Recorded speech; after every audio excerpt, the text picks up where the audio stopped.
कर्मयोग in life में आप सभी का स्वागत है। आज हम लोग भागवत गीता के तीसरे अध्याय के अंतिम श्लोक की चर्चा करेंगे। ये अंतिम श्लोक में भगवान क्या बता रहे हैं, श्लोक नंबर है 4343। इसमें भगवान जो है काम को मारने का तरीका बता रहे हैं, काम को कैसे मारो। तो ये श्लोक इस प्रकार है। इस प्रकार बुद्धि से पर अर्थात सूक्ष्म बलवान और अत्यंत श्रेष्ठ आत्मा को जानकर और बुद्धि के द्वारा मन को बस में करके हे महाबाहो तो इस काम रूप दुर्जय शत्रु को मार डाल। तो पहला बता रहे हैं कि दुर्जय की मतलब तो जीतना बहुत ही कठिन है और ये शत्रु है, यानी शत्रु उसको बोलते हैं कि जो हमेशा आपको परेशान करे और हमेशा आपसे बदला लेने के लिए या आपके ऊपर हमला करने के लिए या आपको कोई नुकसान पहुंचाने के लिए तैयार रहता है, तो उसको शत्रु बोलते हैं। तो वैसे भगवान यहाँ काम को बता रहे हैं कि काम भी इसी प्रकार है।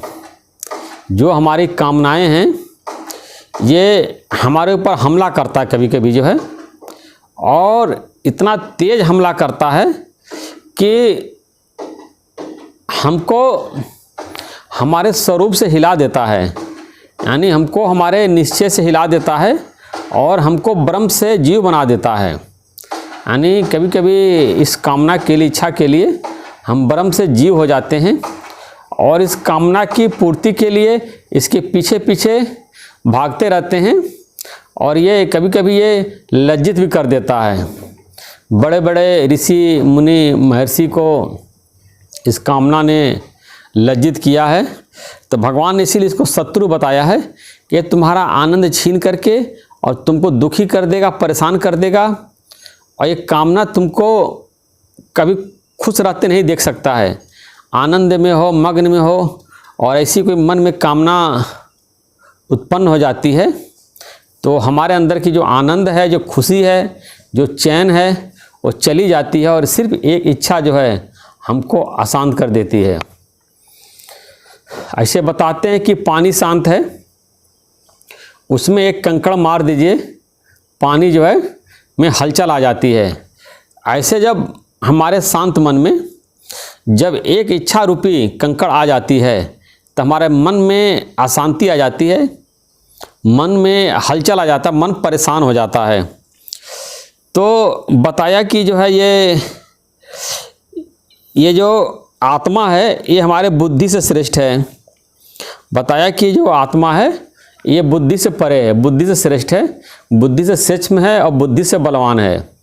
यानी कि हम इस आत्मा के द्वारा अपने बुद्धि को कंट्रोल कर सकते हैं। ये देखें कि क्या सही है क्या गलत है। आत्मा के द्वारा बुद्धि में कोई भी जो गलत जो संकल्प होता है उसको हटा दें, उसमें सत्य संकल्प ही रखें। सही संकल्प रखेंगे, सही विचार रखेंगे, सही दृष्टिकोण रखेंगे तो हमारा एक्शन भी सही होगा। अब बताया कि मन में बस करने के बताया कि कैसे मन को बस करें। तो जो बुद्धि है जो है, बुद्धि के द्वारा मन को पकड़े रहें। आत्मा बताया पहले, तो इसके लिए आत्मा को जानिए। बताया कि शरीर से श्रेष्ठ इंद्रिय है, इंद्रिय श्रेष्ठ मन है, मन से श्रेष्ठ और परे बुद्धि है, अब बुद्धि से श्रेष्ठ आत्मा है, बलवान है।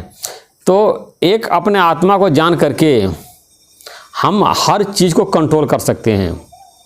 यानी कि आत्मा को जान कर बुद्धि को कंट्रोल कर लेंगे, क्योंकि आत्मा बुद्धि से श्रेष्ठ है। और फिर बुद्धि के द्वारा हम मन को कंट्रोल कर लेंगे, क्योंकि बुद्धि मन से श्रेष्ठ है।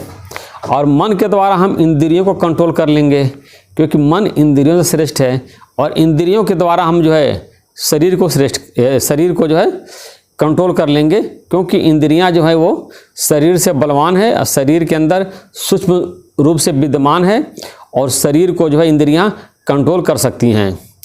तो या देखिए कि 10 इंद्रियों का जो समूह है, स्थूल जो रूप है, उसी को शरीर बोलते हैं।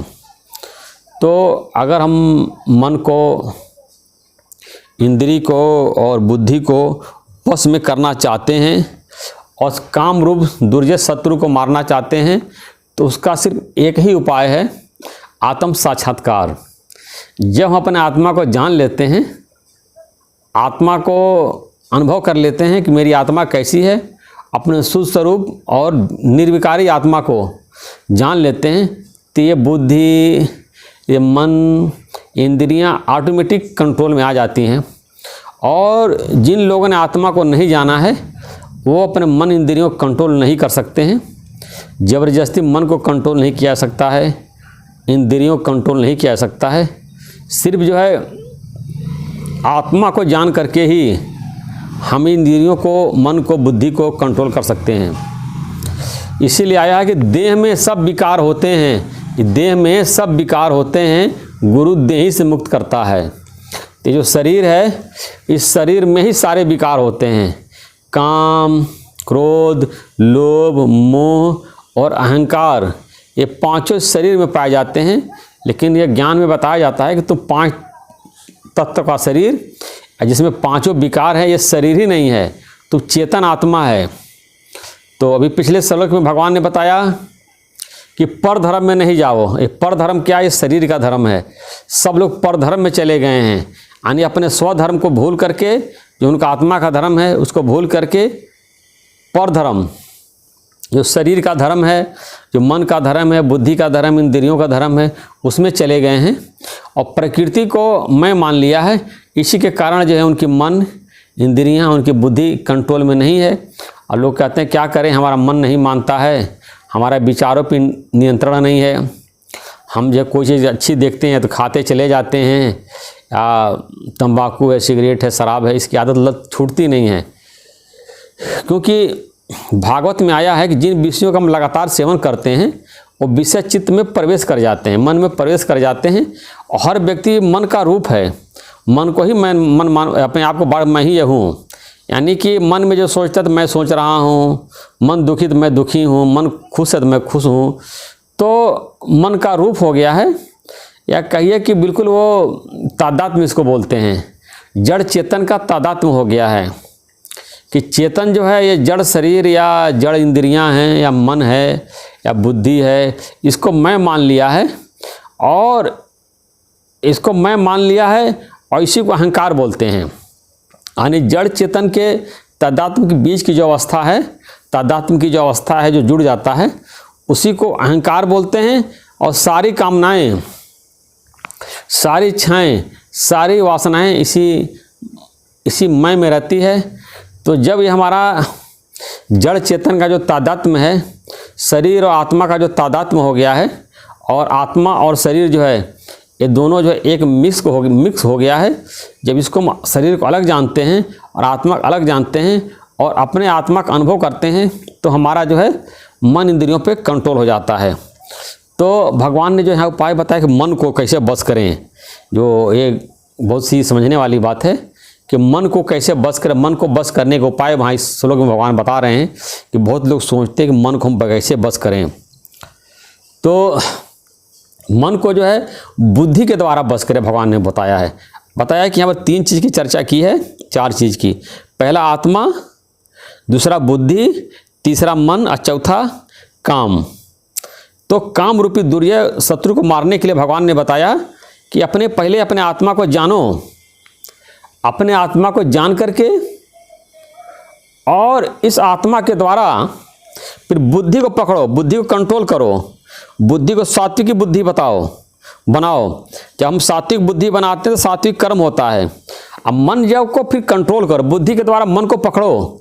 मन कोई भी गलत ख्याल ला रहा है तो नो, वो गलत ख्याल को डिलीट कर दो, उसको एक्शन में बदलो ही नहीं, क्योंकि जो मन में सही ख्याल है उसी को कार्य रूप में परिणित करो, और जो मन के गलत ख्याल हैं उसको कार्य रूप में परिणित नहीं करना है। तो अपने बुद्धि के द्वारा मन को पकड़ना है।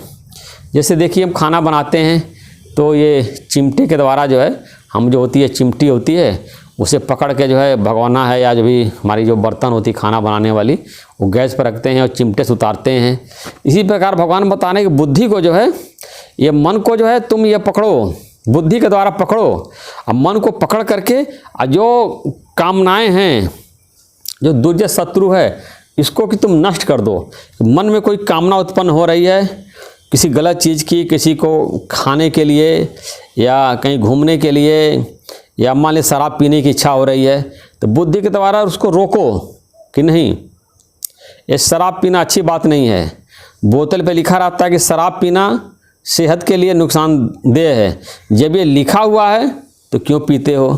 और तुम इतने दिन पीते चले आए हो, जो तुम कल पीने में जो स्वाद मिला हो आज भी मिलेगा। 1000 बार जो पिए हो, जो तुमको नशा मिला है, जो स्वाद मिला है, वही नशा स्वाद आज भी मिलेगा। और तुम्हारे स्वास्थ्य को, लीवर को, पूरे शरीर को जो है सत्यानाश कर रहा है। इतनी बदबूदार गंद चीज़ है, वो तुम क्यों पीते हो? मन की बात में क्यों आते हो? ऐसे बार बार जब मन को विचार देते हैं बुद्धि के द्वारा, तो धीरे धीरे वो चीज़ हमको छूट जाती है। लेकिन मन में ही उसको हम सही मान करके बैठे हैं कि नहीं वो बहुत अच्छी है, उससे अच्छी कोई चीज़ है ही नहीं है, तो फिर वो नहीं छूटेगा। जब तक हमारे अंदर विषय में दोष दृष्टि नहीं होगी, तब तक विषय हमसे नहीं छूट सकते हैं। उसमें दोष दृष्टि आना बहुत ज़रूरी है। अब विषयों को ही हम सुख बुद्धि मान लेंगे कि विषय में ही सुख है, इसके अलावा और कहीं सुख नहीं है, तब हमको तब तक आनंद की प्राप्ति नहीं होगी। आनंद की प्राप्ति के लिए ये जानना बहुत ज़रूरी है कि विषय विष के समान हैं। अगर इन विषयों का हम सेवन करते रहेंगे तो 84 लाख योनियों में भटकते रहेंगे, पैदा होते मरते रहेंगे। इस प्रकार हम जो है अपने आत्मा को जान करके जो भगवान ने उपाय बताया है, अब बुद्धि के द्वारा मन को बस में करे, कंट्रोल में करके इस काम रूप दुर्जय शत्रु को मार डालना है, तभी हमारा को जो मोक्ष प्राप्त होगा और परम गति की प्राप्ति होगी और निर्वाण की प्राप्ति होगी और परमात्मा के स्वरूप की प्राप्ति होगी। और अपने मन को कंट्रोल नहीं करेंगे, बुद्धि को कंट्रोल नहीं करेंगे, तो मन हमको जो है ये भटकाता रहेगा। ऐसे बोलते हैं, ये इच्छा है ऐसी बली जो हमको घुमावे गली गली। ये मन की इच्छाएं जो है हमको कभी इस गली, कभी उस गली, कभी इस मार्केट, कभी उस मार्केट, कभी शॉपिंग मॉल, कभी उस शॉपिंग मॉल, यहाँ वहाँ दिन भर घूमते रहते हैं और अपना समय और अपना मनी बर्बाद करते रहते हैं। तरह तरह की चीज़ खाते हैं, पीते हैं, घूमते हैं, पहनते हैं, शॉपिंग करते रहते हैं। आज खरीद के ले आए, फिर बदलने जाते हैं, फिर दूसरे कलर के ले आते हैं, फिर छोटा ले आते हैं, फिर 4 जगह देखते हैं और इसी में पूरा उनका जो समय बर्बाद रहता है। पिक्चर देखते हैं और दुनिया भर की फालतू चीज़ें अपना समय बर्बाद करते हैं और तत्व ज्ञान को नहीं प्राप्त करते हैं, जिससे कि उनको जो है परम पद की प्राप्ति हो सकती है और आवागमन के चक्कर से, जन्म मृत्यु के चक्कर से वो छूट सकते हैं।